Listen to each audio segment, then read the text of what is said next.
Bonsoir Madame, Monsieur. Merci de nous rejoindre à la une de l'actualité. Le Premier ministre Ahmadou Yahya rassure. Le message d'espoir et de sérénité politique adressé par le gouvernement au peuple algérien en cette conjoncture économique difficile est un message réaliste. Ahmadou Yahya, rappelez-vous, réunissait hier les leaders des partis représentant la majorité parlementaire pour le soutien du programme du président de la République.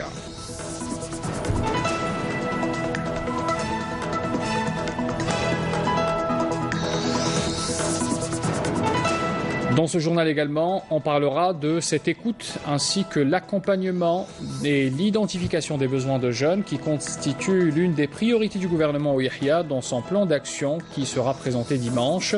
On fera le plan sur ce chapitre en particulier. La commune d'Al Mouradia se dote de nouvelles structures sportives, un acquis considérable qui permet à certaines disciplines sportives de réémerger après de longues années d'oubli.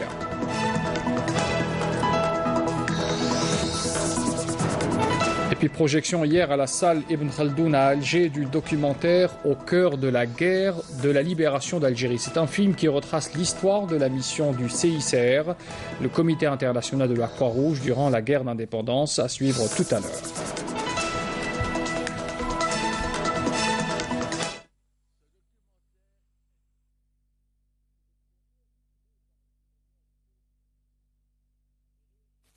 Allahu Akbar, Allahu Akbar. Ashhadu an la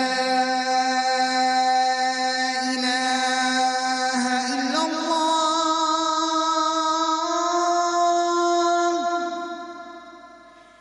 Ashhadu an la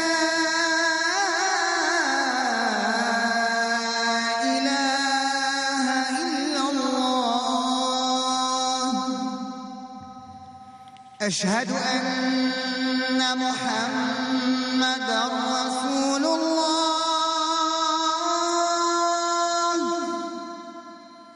أشهد أن محمدًا رسول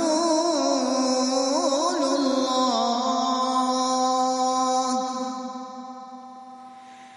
حي على الصلاة.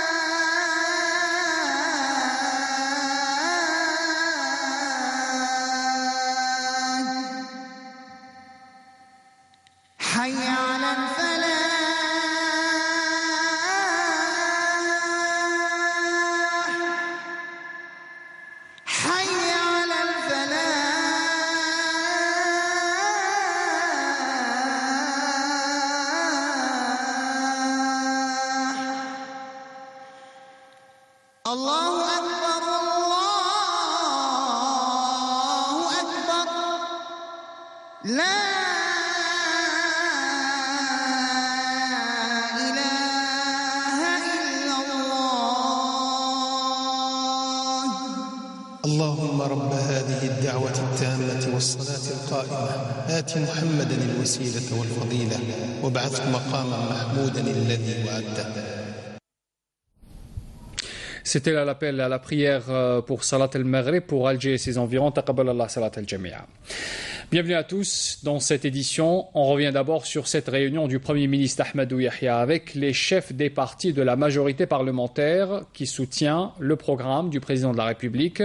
On en parlait déjà hier de cette réunion au cours de laquelle le plan d'action du gouvernement qui sera exposé devant les députés de l'Assemblée populaire dimanche prochain a été abordé. La réunion s'est déroulée au palais du gouvernement en présence des responsables des partis du Front de Libération Nationale, le FLN, du Rassemblement National Démocratique, le RND, Tajamou' Amal Jazair Taj et du Mouvement Populaire Algérien, MPA, ainsi que des présidents des groupes parlementaires issus de ces 4 partis politiques.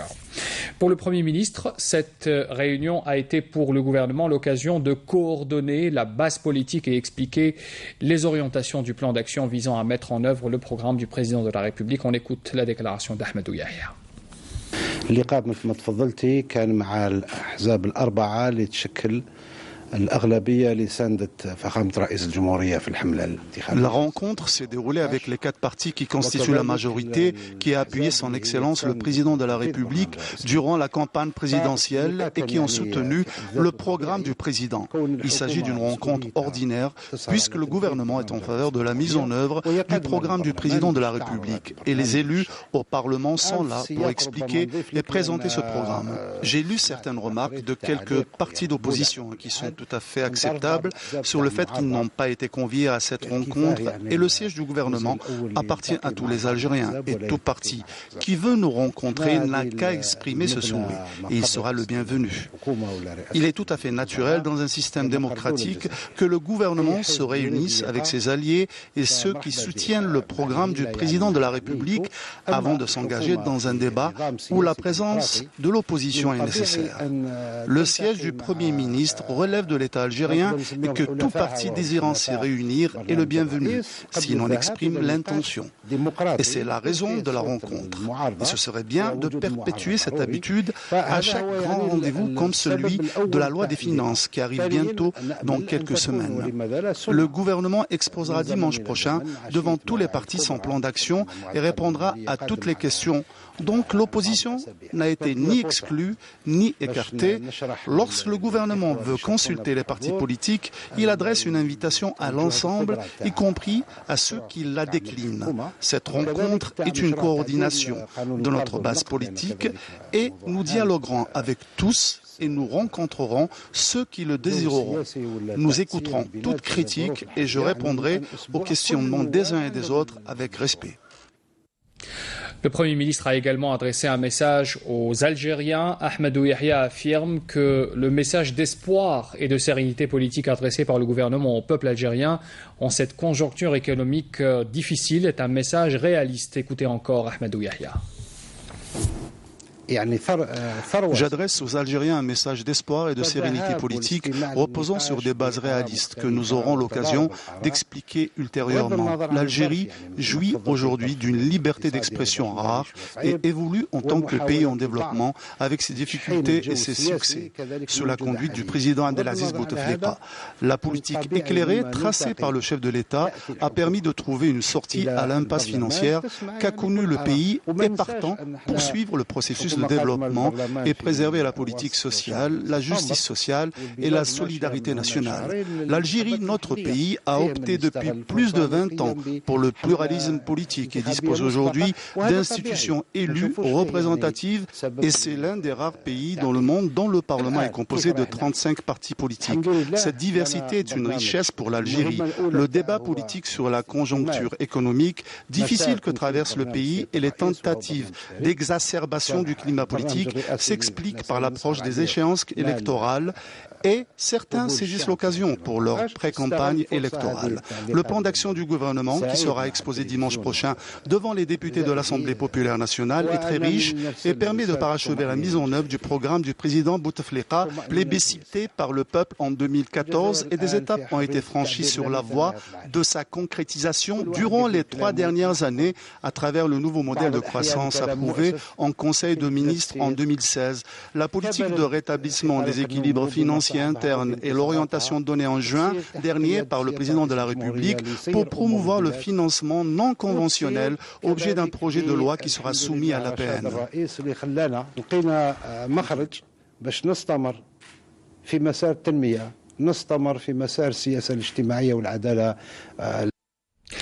Les leaders des partis politiques représentant la majorité parlementaire ont également fait des déclarations suite à cette réunion. Je vous invite à les écouter.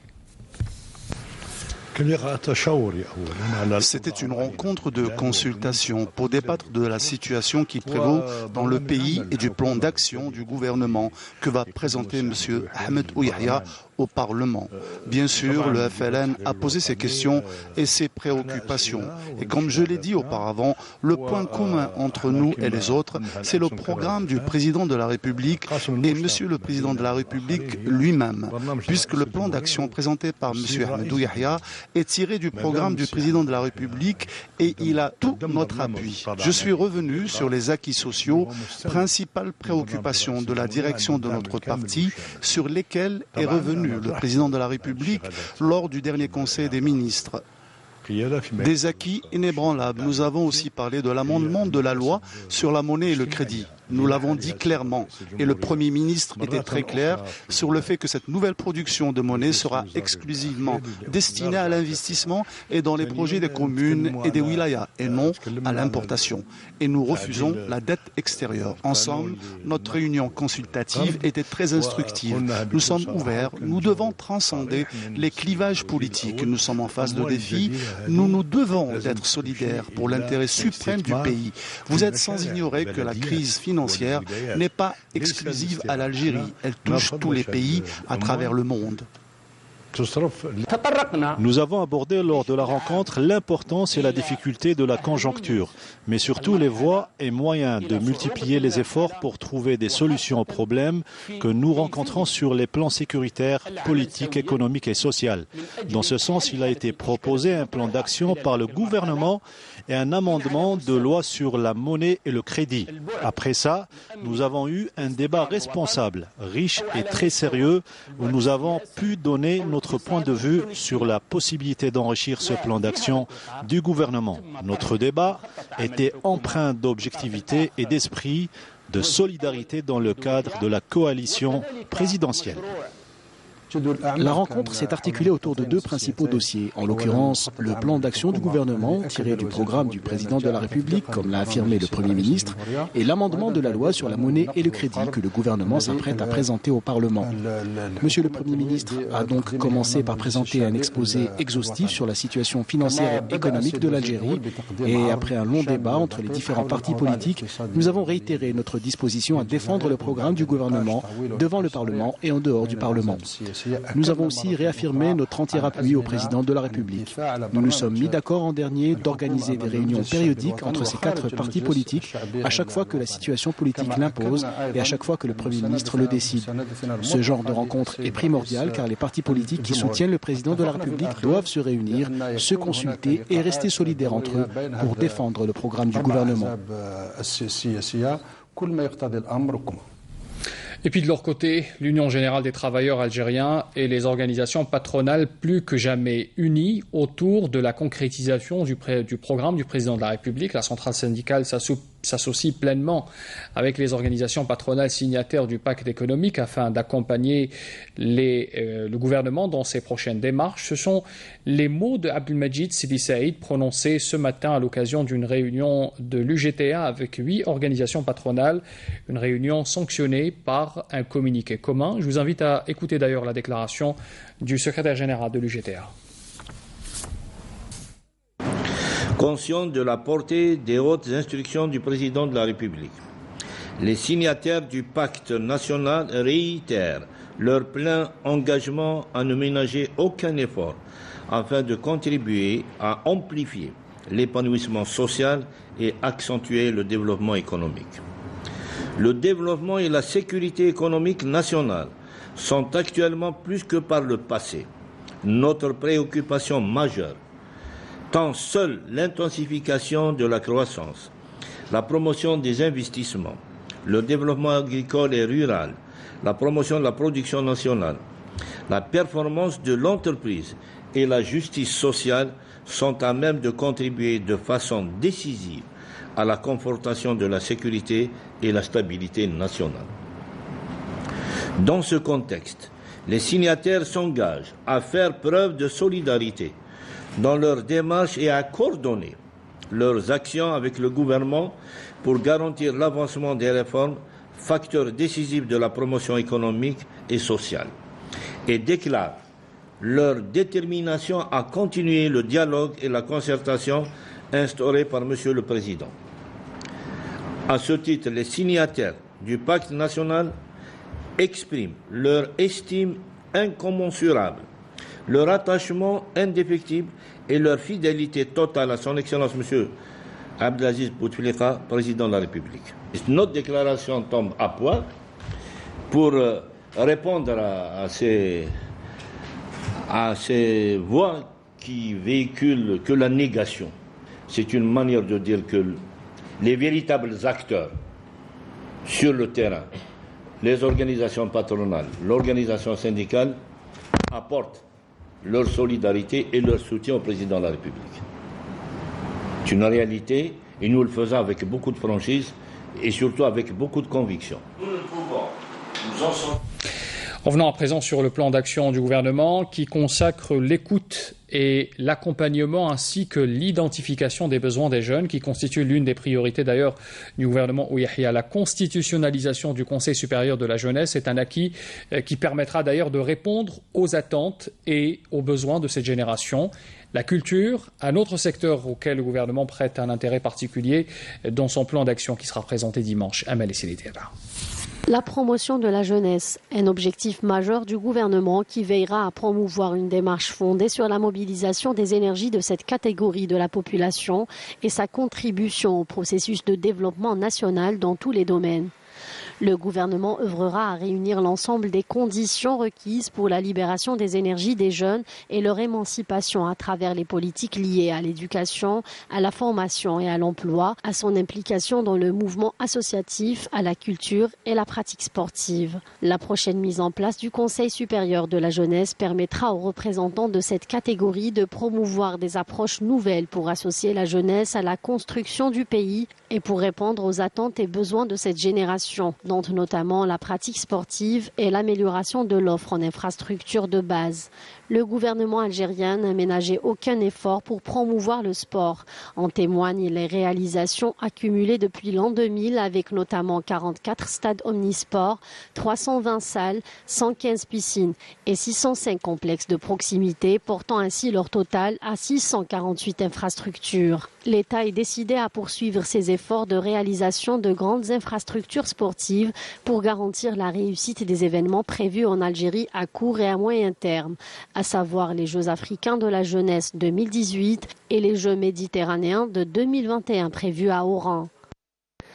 Un accent particulier est accordé également à la promotion du secteur de la culture qui a connu ces dernières années un saut qualitatif en matière d'infrastructures, dont l'une des plus importantes réalisations, l'Opéra d'Alger. Le gouvernement vise également à promouvoir l'activité culturelle à travers notamment la préservation de l'héritage culturel national et la promotion de la culture algérienne à l'échelle mondiale.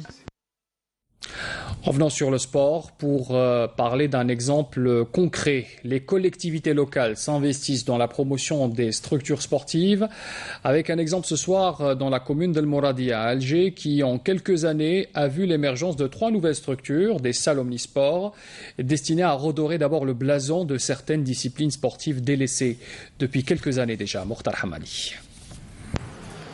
Le stade mythique Lamrani, transformé en salle omnisport, un rêve qui devient réalité pour les 23 000 habitants de la commune d'El Mouradia dont l'atout jeunesse est fortement représenté. Plus de 65% de jeunes attendaient cet acquis infrastructurel. Elle est splendide, elle est très belle, elle est adéquate au quartier. Le quartier il renferme beaucoup de jeunes. Les générations الجايين يلقاو صالة يطيروا فيها يلعبوا فيها يرسفوا فيها وما يلقش الغاشي اللي براد الدوران باطل منا ومنا يجوا هنا يديروا سبور. حاجة مليحة لينا وللدراري الصغار الحمد لله يا ربي. هذه البلاصة هذه كما يقولوا كانت بكري خزان تاع الفريق الوطني كرة السلة والآخر وراحت صحنا هملوها شوية المسؤولين الأولين والآخرين. Donc إن شاء الله مع هذوما إن شاء الله ربي يوفق تعاود تولي إن شاء الله. Vêtue de vert et de noir, la salle Lamrani servira de structure d'accueil pour l'un des plus anciens clubs algériens, le Rama, créé par le shahid Didouche Mourad. On est là, c'est pour l'éternité, on fait tout. Vous voyez d'ailleurs les couleurs du stade, c'est du vert, le vert et le noir. C'est Didouche est présent dans tous les cœurs des enfants d'El Mouradia. C'est un projet qui date depuis une quarantaine d'années. Parce qu'il y a un problème d'accessibilité. Il se trouve dans le cœur de la redoute. Vous savez, c'est des ruelles de 4-5 mètres. Nous avons changé tout le plan de circulation de la commune. Nous avons démonté les trottoirs, les poteaux pour qu'il y ait une accessibilité pour le grand tonnage. Alhamdoulilah, le projet a été réalisé. Pas loin de là, une autre structure de 3 étages construite dans des conditions extrêmement difficiles et qui sera consacrée au sport de combat. Avec les intensités, on va revenir avec la salle تاعنا هذه تاع ربيحة والأمراني. Je parle du club. Au salle تاعنا تاع judo, on va revenir parce qu'on est champion arabe, on a des champions d'Afrique, on a des champions arabes, filles et garçons. وكنا نحكموا حتى 600-700. Mais avec le retour de la salle, on peut prendre plus de monde. Et on n'est pas au bout de nos surprises, puisqu'une autre belle salle omnisport égayera très prochainement le paysage sportif de la commune. 3 salles de sport avec une enveloppe financière fièrement affichée par les responsables du secteur. Nous avons la salle Rama. Le coût il y a 6 milliards. Nous avons une autre salle, la salle Amrani, qui porte le nom du martyr Amrani. Le coût il y a 8 milliards. وعندنا هاد لا سال فيها actuellement في la salle Abdelkader Sellal. Le coût il est à 22 milliards. Donc le coût total il est à 36 milliards de centimes. Et comment ne pas résister à l'envie d'augmenter le nombre de pratiquants une fois les structures prêtes à les accueillir? Nous avons entre 9 000 et 11 000 enfants scolarisés et le taux de participation à une activité sportive depuis de très longues années n'a jamais dépassé les 10%. Donc aujourd'hui, nous sommes rassurés, nous sommes convaincus et nous attendons avec impatience le retour au bercail. Ainsi, après l'ouverture de ces 3 salles, le sport connaîtra certainement un nouvel essor dans la commune d'El Mouradia. On reste dans les investissements pour parler d'un autre chapitre dans la wilaya de Batna, cette wilaya qui connaît une dynamique dans l'investissement industriel avec pas moins de 8 zones d'activité qui ont été aménagées et aussi l'émergence de plusieurs entreprises, dont une spécialisée dans le montage automobile de la marque Kia Motors. Nawala Bada. Une grande dynamique marque l'activité industrielle à Batna et ce dans divers domaines. En résulte la création des richesses et des postes d'emploi. Nous comptons à Batna 8 zones d'activité, 4 zones industrielles et un parc industriel sur une superficie totale de 975 hectares. Batna a également vu l'entrée en activité de plusieurs unités de production, ce qui a engendré la création de plus de 1550 postes d'emploi directs et permanents. Des projets innovants. متخصصة في إنتاج البلاط, donc tout ce qui est dalle de sol et carreaux murales, avec une capacité humaine en ressources humaines, je dirais, atteignant les 280, les 260 employés. Dans cette usine de Kia, il y aura la production de véhicules de tourisme et utilitaires. Nous avons lancé le projet le 20 juin dernier. L'entrée en production est prévue pour le début de 2018. En ce qui concerne la création d'emplois, nous démarrerons avec 500 postes pour atteindre rapidement les 1500 postes d'emploi avec la création tout autour d'un tissu de sous-traitants qui sera entre 1000 et 2000. L'industrie, un secteur sur lequel misent les autorités locales afin de booster le développement de la wilaya. Je lance un appel aux opérateurs économiques pour investir davantage dans la wilaya de Batna. Nous avons à cet effet aménagé toutes ces zones industrielles et ces zones d'activité. Nous avons aussi mis à leur disposition l'administration pour les accompagner et faciliter leurs démarches afin de maintenir ces investissements au niveau de la wilaya. Accompagner l'investisseur dans toutes ces démarches est le défi majeur qui sera Batna au rang des grandes villes industrielles. La haute instance indépendante de surveillance des élections a mis l'accent ce mercredi sur l'importance de la mise à jour de la législation régissant le processus électoral parallèlement à la formation des partenaires dans ce domaine. En vue de pallier les lacunes relevées lors des dernières législatives, une journée de formation a été organisée à cette occasion. Puis l'opération de révision des listes électorales se poursuit à travers le pays. L'exemple ce soir à Skikda avec Soumiya Zarouali.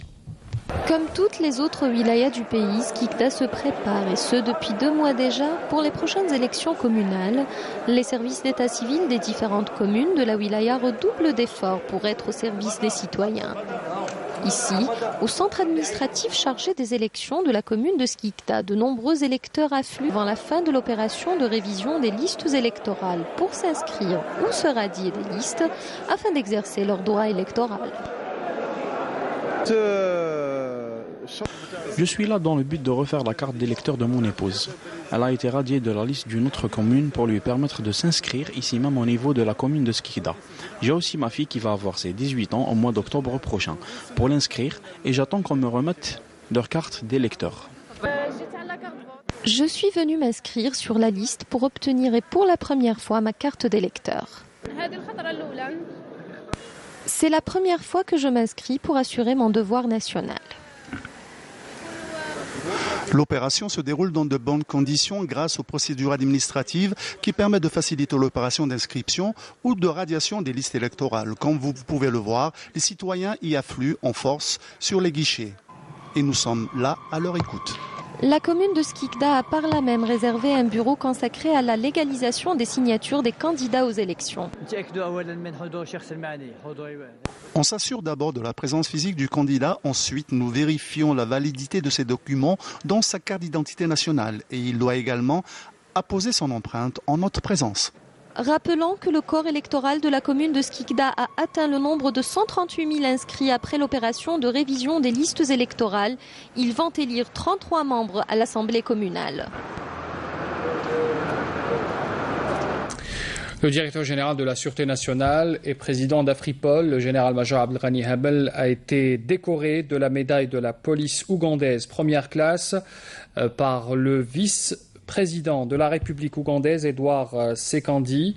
C'était en marge de la première journée de la 19e réunion de l'organisation de coopération des chefs de police d'Afrique de l'Est qui se tient, pour rappel, à Kampala, en Ouganda bien sûr. Après avoir dédié cette distinction au président de la République Abdelaziz Bouteflika, le général-major Abdelghani Hamel a adressé ses remerciements aux autorités ougandaises et au président de l'EAPCO. Abdelghani Hamel a affirmé que cette haute distinction est une reconnaissance à l'appui indéfectible apporté par le président de la République Abdelaziz Bouteflika à l'Afripol, ainsi qu'à sa vision et à son engagement personnel en faveur de soutien et de rétablissement de la paix et de la sécurité dans le continent africain. Déclaration donc de Abdelghani Hamel aujourd'hui à Kampala. Dans l'actualité aussi, un total de 16 casemates pour terroristes ont été découvertes et détruites hier, mardi, à Tipaza et Boumerdès par des détachements de l'armée nationale populaire, qui ont également détruit 4 bombes de confection artisanale, des outils de détonation et des moyens de liaison. D'autre part, on apprend aussi qu'un détachement de l'AMP a saisi à Tamanrasset un pistolet mitrailleur, une Kalachnikov, ainsi qu'une quantité de munitions, tandis que des éléments de la gendarmerie nationale ont intercepté à Oran et à Tlemcen 6 narcotrafiquants et saisi 119,5 kg de kif traité et 750 comprimés psychotropes.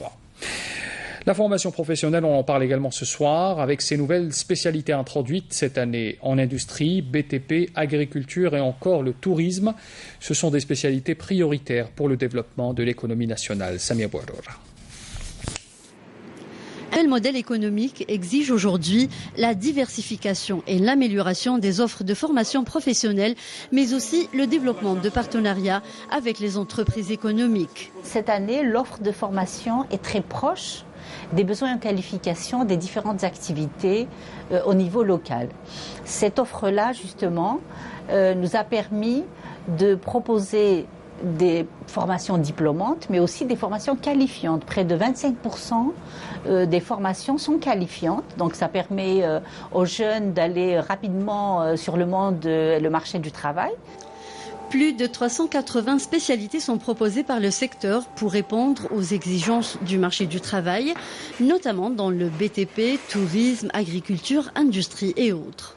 Et nous avons pour la première fois, pour septembre, prévu de nouvelles spécialités qu'on a intégrées toujours dans le cadre du partenariat avec le secteur économique, dans le numérique et la téléphonie, notamment au centre de formation d'excellence de Bousmaïl.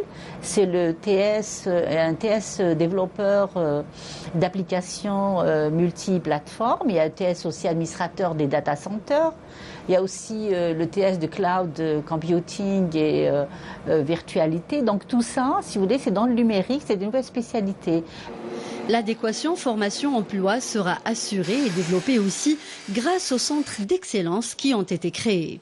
Et nous travaillons à former des jeunes selon les exigences et les standards internationaux, de manière à ce que le jeune qui sort de cet institut ou de cet établissement, il soit qualifié de la même manière que celui qui est qualifié en Europe, aux États-Unis ou dans les systèmes performants. Selon l'ANEM, 83% des diplômés de la formation et de l'enseignement professionnel sont insérés dans le monde du travail pour le premier semestre de l'année 2017 seulement, ce qui devrait encourager les jeunes à s'y intégrer. Les inscriptions s'étaleront jusqu'au 16 septembre. La rentrée est prévue pour le 24. À Tbessa, un tout nouveau institut dédié à la formation professionnelle est en voie d'achèvement. Il offre 300 places pédagogiques pour des métiers essentiellement orientés vers le bâtiment et les travaux publics. Abdelhalim Aïch. L'Institut national spécialisé dans la formation professionnelle situé à Tbessa est une structure où sont formés les techniciens de 5e palier ou techniciens supérieurs dans les filières spécialisées dans la construction et les travaux publics. La commission wilayale de participation a approuvé le développement des spécialités de cette filière, à savoir l'architecture, le suivi des travaux de construction, les formations de techniciens supérieurs en béton armé et dans de nombreuses spécialités, afin de faire face à la demande importante du marché de l'emploi.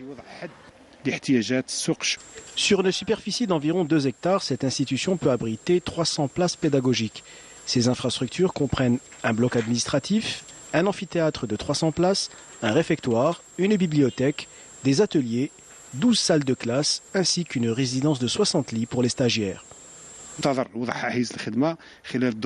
Après la réception de ce projet, le cycle de formation devrait débuter en 2018, après que toutes les formalités administratives soient complétées. Cette institution devra s'ajouter aux 21 autres centres de formation professionnelle de la wilaya afin de répondre à la forte demande en matière de métier du bâtiment.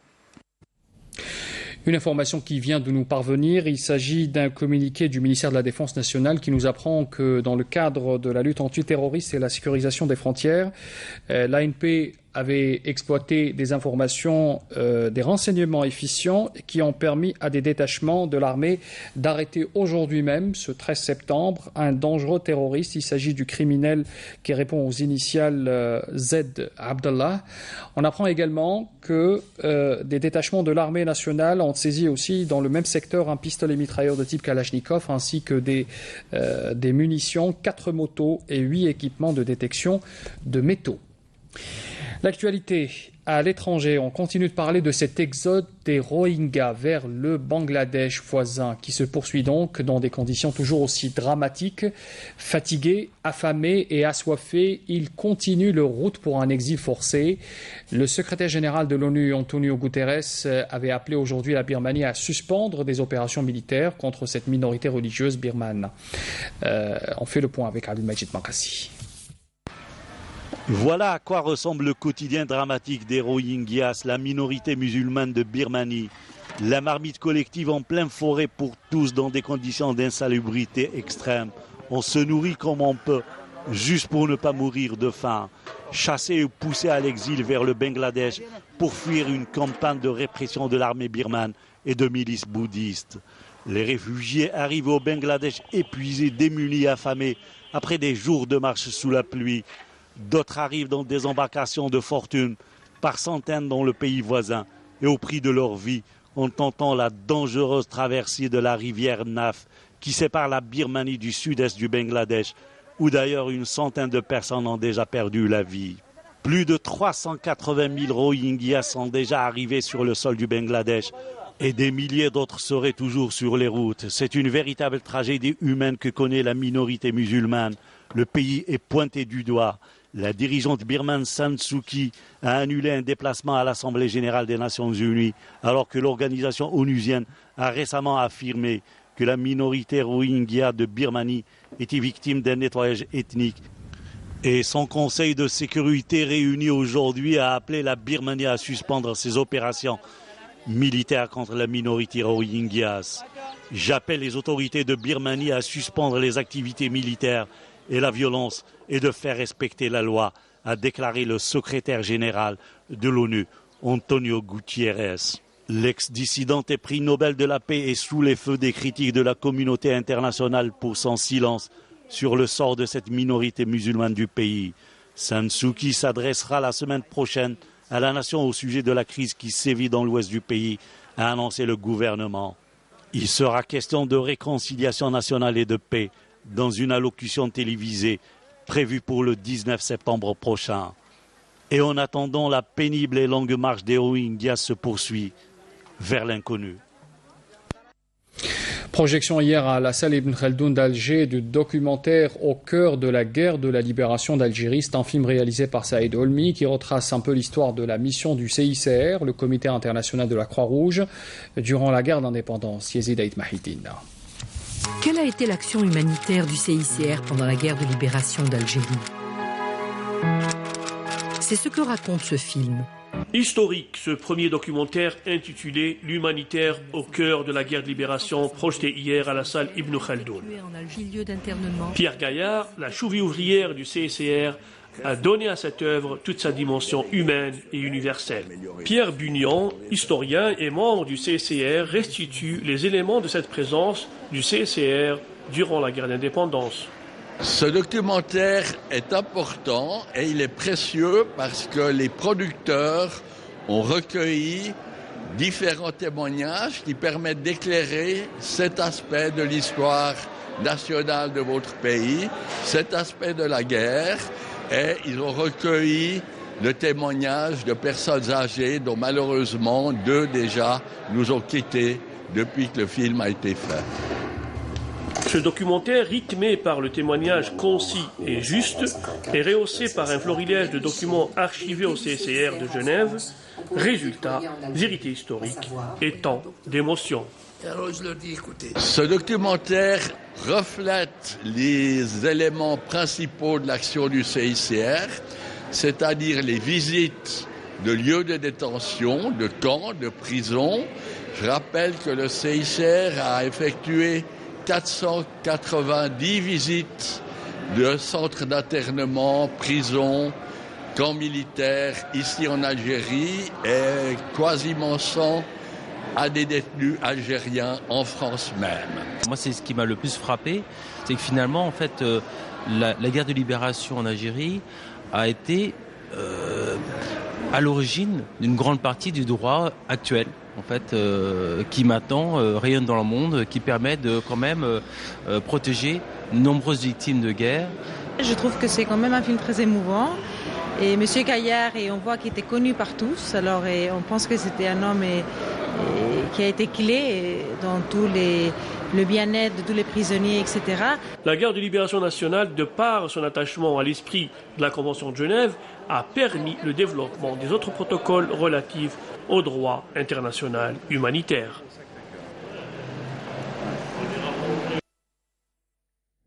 Et puis les journées cinématographiques de Bjaya sont l'occasion pour beaucoup de réalisateurs de se rencontrer et d'échanger leur expérience dans le 7e art.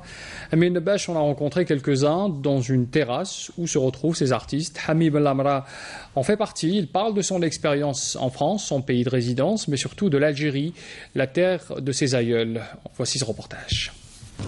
La place du 1er novembre à Béjaïa est le meilleur endroit pour siroter son thé en profitant de la douceur du climat et de la beauté de la vue. Mais pour les professionnels du cinéma, c'est aussi un endroit de rencontre et d'échange autour de leurs projets. Les soucis, tout ce qu'il peut dire, je peux épouser ses propos. Hamid Benamra est un réalisateur algérien vivant en France, un passionné de la photo et de la caméra. Pour lui, venir en Algérie, c'est participer au développement culturel de notre pays et transmettre à la jeune génération son expérience et ses connaissances. Le talent, la créativité et l'intelligence sont ici, en Algérie. Il suffit juste d'injecter un peu de moyens pour que ça s'enflamme. Et la lumière ne peut venir que lorsqu'on s'en occupe. C'est un feu qu'il faut entretenir. Il est venu à Béjaïa avec son documentaire intitulé Hizam, une incursion dans le monde des femmes danseuses venues des 4 coins du monde. Hizam, c'est un film d'amour où je m'expose, où je raconte des bouts de vie. Je fais allusion à un autre film précédent. Hizam, c'est mon rapport avec les femmes, tout ce qu'elles m'ont appris. Donc je suis redevable. C'est ça Hizam. Pour Pierre Menahem, un expert en vente internationale, en coproduction, transmettre aux jeunes, c'est une passion. Et venir en Algérie pour encadrer des jeunes talents, c'est un pur bonheur. Moi je fais une journée de formation en quelque sorte sur les métiers de la coproduction internationale et de la diffusion internationale. Donc Amin m'a proposé de venir animer ce qu'il appelle le laboratoire Béjaïa, qui est en deux parties. Il y a la partie film, ils ont sélectionné 4 projets en production. Donc encore une fois, 2 Tunisiens, un Algérien, un Marocain, à qui, donc j'en fais partie du jury, on est 3 dans le jury, à qui on va en choisir un des 4 qui recevra un prix sous forme d'une bourse, sous forme de résidence d'écriture et de l'argent. Les journées cinématographiques de Béjaïa, des rencontres humaines, des découvertes artistiques et une réelle contribution au développement culturel en Algérie. Amir, vous êtes sur place à Béjaïa pour suivre le déroulement de ces 15e journées consacrées aux projections de films et de documentaires. Il faut retenir que les organisateurs ont thématisé les séances de projection. Qu'en est-il pour ce soir? Amir, bonsoir à vous.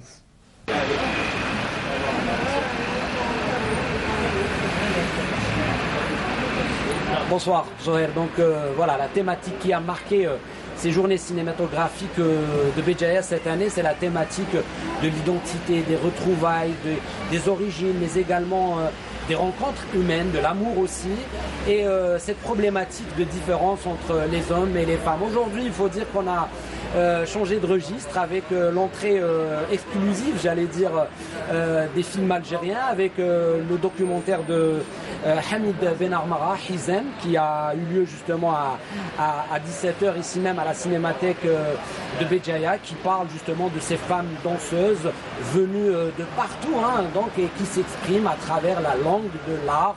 Et c'est la langue commune qu'elle utilise pour faire valoir leurs droits. Et puis, un magnifique court-métrage d'un jeune Algérien qui s'appelle Emile Kabès. Donc, c'est un jeune qui fait de belles choses en ce moment, avec Nouli, qui est une histoire de défi, de challenge d'un jeune homme qui a subi un accident de la circulation et qui veut retrouver la scène musicale, qui veut monter un concert.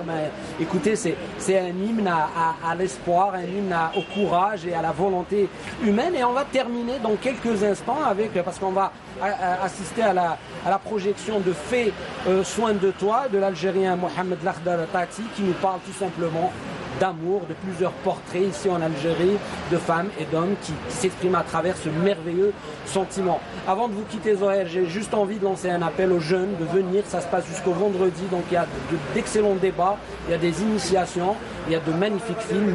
Écoutez, le 7e art, c'est aussi l'école de la vie. Quant à nous, on reste présent jusqu'au bout de ces rencontres pour vous donner des informations venues directement de Béjaïa. Merci.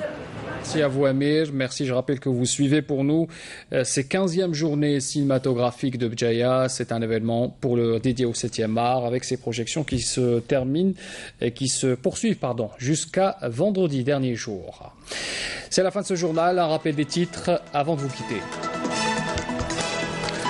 Le Premier ministre Ahmadou Yahya rassure. Le message d'espoir et de sérénité politique adressé par le gouvernement au peuple algérien en cette conjoncture économique difficile est un message réaliste. Ahmadou Yahya réunissait hier les leaders des partis représentant la majorité parlementaire pour le soutien du programme du président de la République.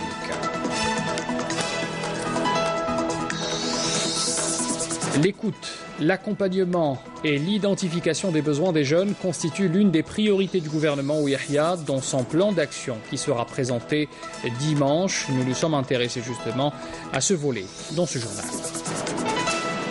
La commune d'El Mouradia se dote de nouvelles structures sportives, un acquis considérable qui permet à certaines disciplines sportives de réémerger après de longues années d'oubli.